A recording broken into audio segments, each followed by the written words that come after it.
Assalamualaikum warahmatullahi wabarakatuh.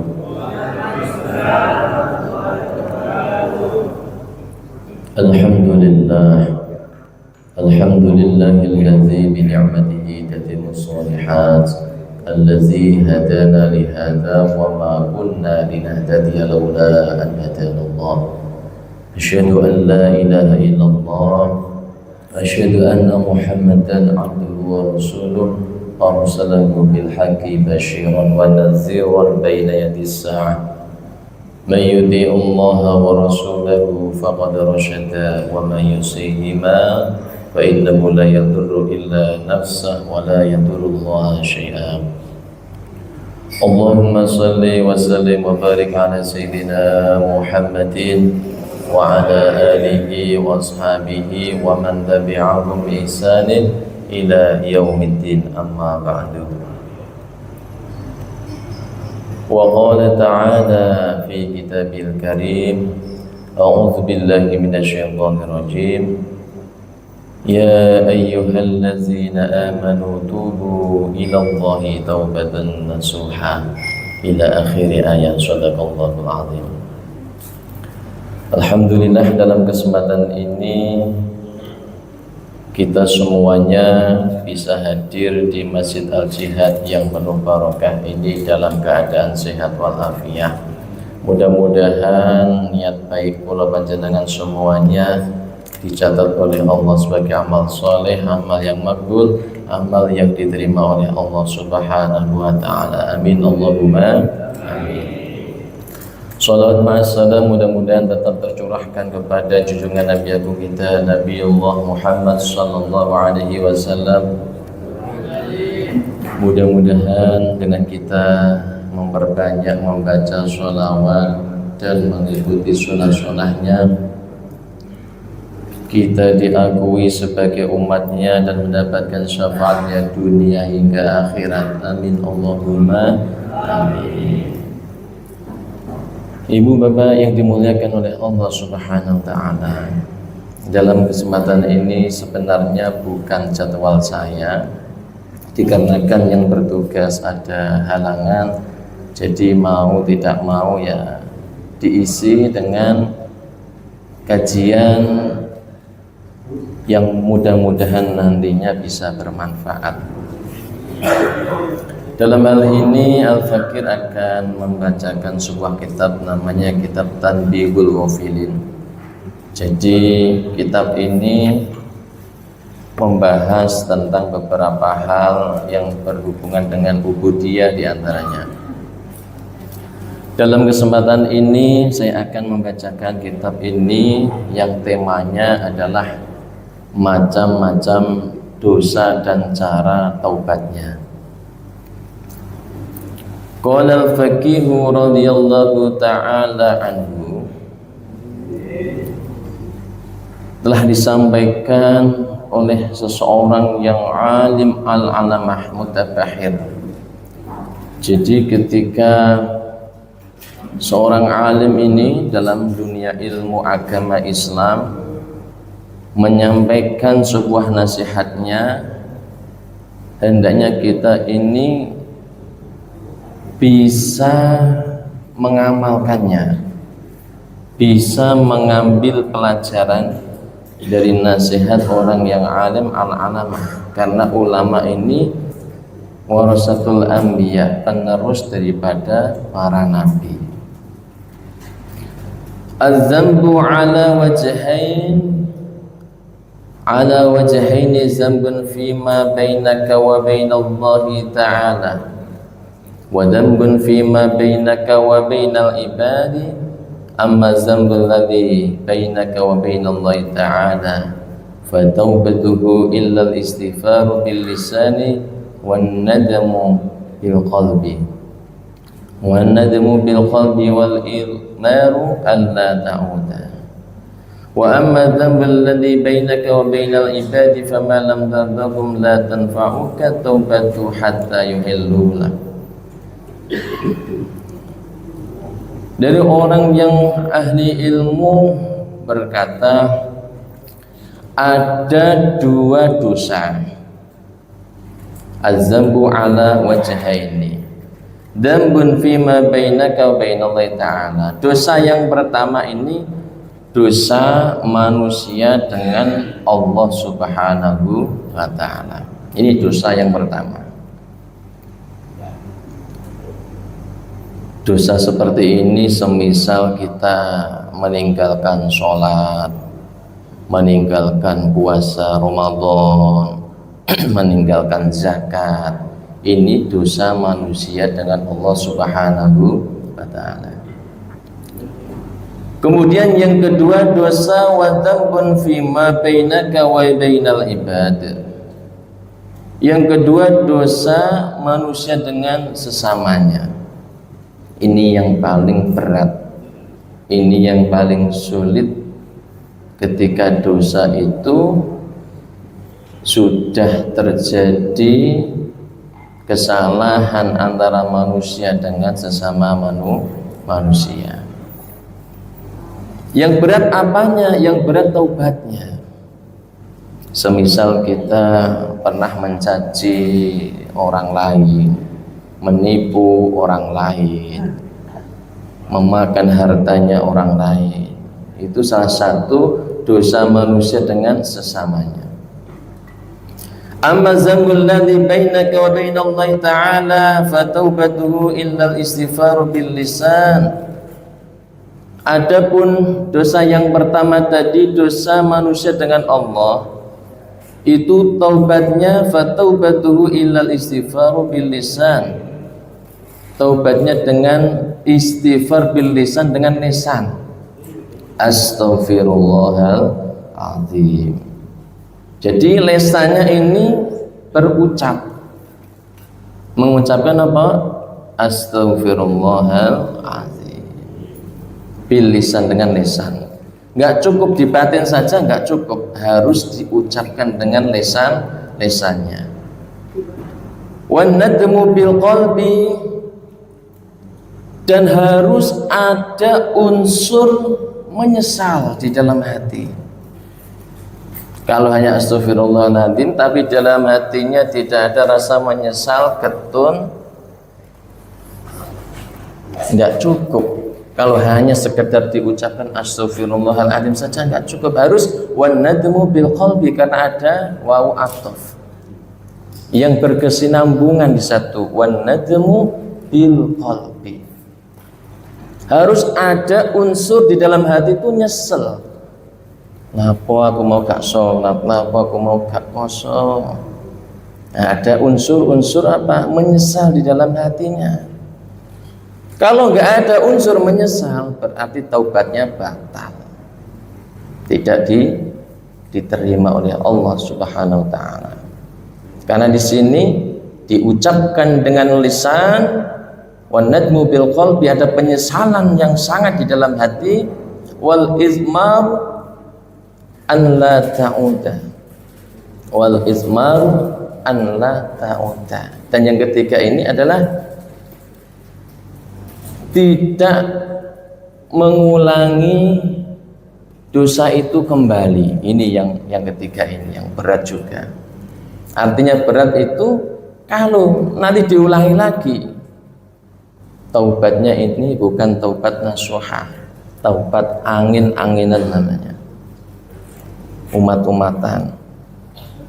Sebab tiga hal inilah yang menjadikan unsur disebut seseorang itu melakukan taubatan nasuha. Ya ayyuhalladzina amanu tubu ilallahi taubatan nasuha.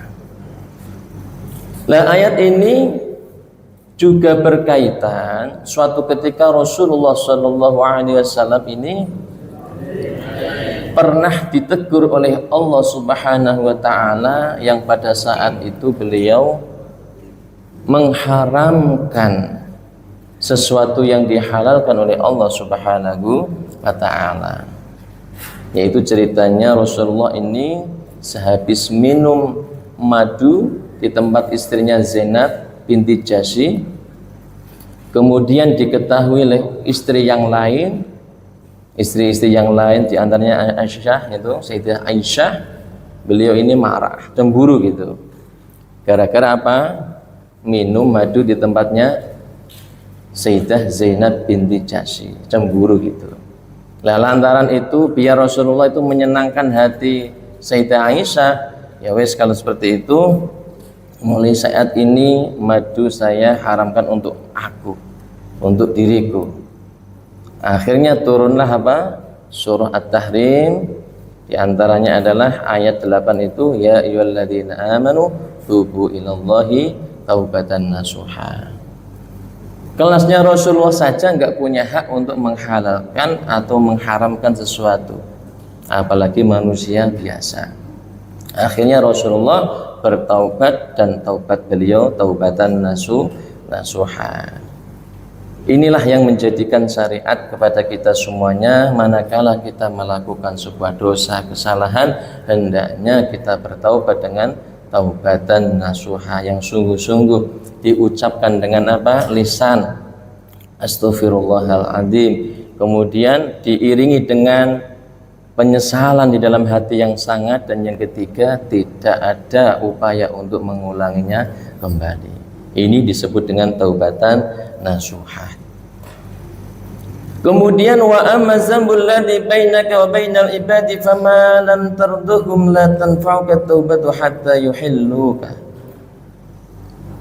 Kemudian yang kedua, dosa yang dilakukan sesama manusia, manusia dengan manusia, dosa yang kedua tadi itu tidak akan mendapatkan ampun dari Allah Subhanahu wa taala hatta yuhilluka, sehingga orang itu mendapatkan ridho kepada orang yang bersangkutan. Makanya ada hadis, banyak sekali umatnya Nabi Muhammad ini yang bangkrut nanti ketika di hari kiamat. Bangkrutnya kan apa? Punya salah dengan sesama manusia, punya salah dengan sesama saudaranya yang belum sempat meminta maaf sampai orang itu meninggal dunia. Ini nanti di hari kiamat termasuk orang-orang yang bangkrut, naudzubillah. Semoga Allah menjaga kita semuanya, amin Allahumma amin. Nah, ini pentingnya dalam hidup itu yang paling aman sikap kita adalah ngalah, itu yang paling aman. Kalau hanya menang-menangan, itu nantinya pasti orang tersebut akan bangkrut ketika di hari kiamat. Tapi kalau orang itu mengalah, insya Allah orang itu akan selamat. Karena apa? Tidak ada indikasi dirinya itu untuk menang-menangan. Aku yang salah itu.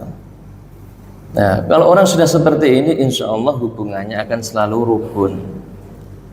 Meskipun dirinya selalu dirugikan, selalu dimusuhi, tapi ada unsur sifat ngalah, insya Allah orang ini akan lebih selamat daripada orang yang punya sifat menang-menangan diri. Tapi ini tidak gampang, semuanya perlu latihan. Kebaikan itu tidak akan berhasil kecuali dengan cara latihan. Nah, ini yang paling berat para jamaah.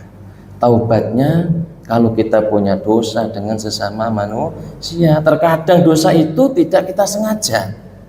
Ngomong seperti ini kepelicok, akhirnya nyinggung salah satu seseorang. Kita nggak sadar, ternyata ada orang yang kita singgung, akhirnya loro hati. Nah, seperti ini yang paling sulit lagi. Karena apa? Nggak ada kesengajaan. Oleh karenanya, makanya ada kaidah sakin taslim, diam itu selamat. Dalam kita bermuamalah, dalam kita berkomunikasi dengan siapapun, hendaknya kita kedepankan sifat ngalah. Makanya ada pondok pesantren namanya pondok pesantren ngalah, itu ada. Jadi pondok pesantren ini buatan bahasa Arab, bahasanya bahasa Jawa, itu pondok pesantren ngalah. Niku wonten. Nanti mireng ya. Misal tereng mireng atus teng Google niku wonten pondok pesantren ngalah niku wonten. Lirboyo, Tebu Ireng, jenengan ini kan jeneng mboten Arab niku. Tapi Masya Allah keramatnya ageng niku. Niku salah satu di antaranya ketika kita bermuamalah dengan sesama manusia, kedepankan apa? Ngalah. Itu yang paling aman seperti itu. Kemudian innama tu'rifu adabah, innama tu'rafu taubatur rajuli fi arba'ati asya'a. Taubat seseorang itu bisa diketahui dengan 4 macam. Semuanya itu ada ciri-ciri para jamaah. Termasuk orang itu dikatakan taubat, dia itu punya ciri 4. Apa saja? Ahaduha an yamsaka lisanahu minal fuduli wal ghibati wal kadabi. Ciri yang pertama, an yamsaka lisanahu, menjaga lisannya minal fudul, dari ucapan-ucapan yang tidak bermanfaat, dari ucapan-ucapan yang sia-sia, tidak ada artinya, tidak ada manfaatnya. Wal ghibati, dan ghibah, membicarakan aib seseorang, itu menjaga itu semua. Wal kadabi, dan tidak berdusta. Jadi orang itu kalau taubat, yang pertama dia tidak akan berkata-kata yang tidak bermanfaat, itu yang pertama. Kemudian yang kedua, tidak ghibah, menghibah seseorang, ini tidak. Terus wal kadabi, dan dusta, tidak akan berdusta. Sing biasane ucapannya itu ngalor ngidul, nggak ada manfaatnya, terus stop. Yang biasanya suka menghibah seseorang, tetangganya, temannya, stop. Terus wal kadabi, biasanya ketika berbicara itu ditambah-tambahi, dikurang-kurangi, alias kazab, yaitu berdusta. Itu sudah stop. Ini baru yang pertama para jamaah. Kemudian anla yara li ahadin fi qalbihi hasatan wala adawatan. Yang kedua cirinya, tidak memandang orang lain itu dengan pandangan hasad. Jadi memandang, melihat seseorang itu dengan pandangan kasih sayang, bukan wala adawatan, bukan menjadikan orang lain itu sebagai apa? Musuh.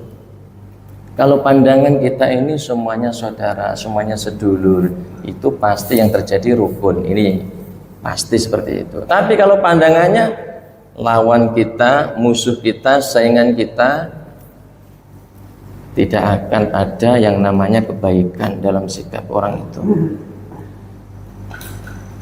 Inilah ciri yang kedua, yaitu memandang orang lain itu tidak ada unsur pandangan hasad, merendahkan, mencela atau yang lain, dan tidak menganggap orang lain sebagai apa? Musuh. Semuanya saudara, dulur. Dengan kehadirannya kita dapat manfaat, kita senang gitu. Itu yang harus kita terapkan, kita latih para jamaah. Wasalisu an yufariqu ashabas su'i. Ciri yang ketiga, tidak berteman dengan teman yang buruk.